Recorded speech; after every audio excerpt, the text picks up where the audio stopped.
எங்கள் பேக்கரியை வந்து யார் வச்சுருக்காங்கங்கிறது நிமிர்ந்து பேசாத. உங்கள் பேக்கரியில் உங்கள் அப்பா இப்போ இப்படியே ரவுண்ட்ஸ்லாம் போயிட்டு இருக்கிறதால நல்லா இருக்கு. உங்கள் அப்பா பேசாமல் முடியலைன்னு உட்காந்தாருன்னா அப்போ எப்படி இருக்கும் அந்த பேக்கரிங்கிறத நினச்சி பார்த்துக்கோ. ஓகே, இதெல்லாம் பேசாத. உன்னோட போஸ்ட் இப்போ நீ வச்சிருக்கிற உங்களுக்கு கொடுத்த உங்களுக்குன்னு சொல்லணும் இல்லையா? நீங்கள் சின்னவராக இருந்தால் கூட, சின்னவர்னா வயசில் சொன்னேன்னா நீங்கள் கொடுத்துக்கிட்ட பட்டத்தை சொல்ல. அந்த இதில் வந்து பதவிக்கு அழகு வேணும். எங்கள் தலைவர் சொன்ன மாதிரி பதவி வரும்போது பணிவும் வர வேண்டும், துணிவும் வர வேண்டும் தோழா. நீங்களாம் துணிவுங்கிறது உங்களுக்கு வராது. அதே மாதிரி பணிவு இல்லவே இல்லை. துணிவு இல்லாதப்போ பணிவும் இருக்காது. கெக்க பிக்கன்னு சிரிக்க தான் தெரியும். இபிஎஸ் ரொம்ப கரெக்டாக நடந்துக்கிட்டார், அதையும் சொல்லணும்.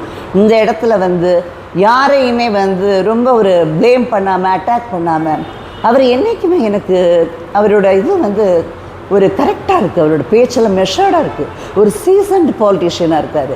இந்த தடவை சக்ஸஸ்ங்கிறது ஏடிஎம்கே எல்லோரும் ஒத்துமையாக இருந்து அவருக்கு கொடுத்தா அது நம்ம தலைவர்கள் 2 பேருக்கு, அதாவது அம்மாவுக்கும் தலைவருக்கும் நம்ம செய்கிற ஆனராக இருக்கும், மரியாதையாக இருக்கும். இன் ரிட்டர்ன் அதை மட்டும் பார்த்துக்கோங்க. நிறைய ஃபேக்ஷன்ஸ் இருக்குது. இந்த உதயாநிதி அவங்க இவங்கெல்லாம் கிண்டல் பண்ணுற மாதிரி இல்லை. நம்ம பார்ட்டி வச்சுக்கூடாது. ஓகே.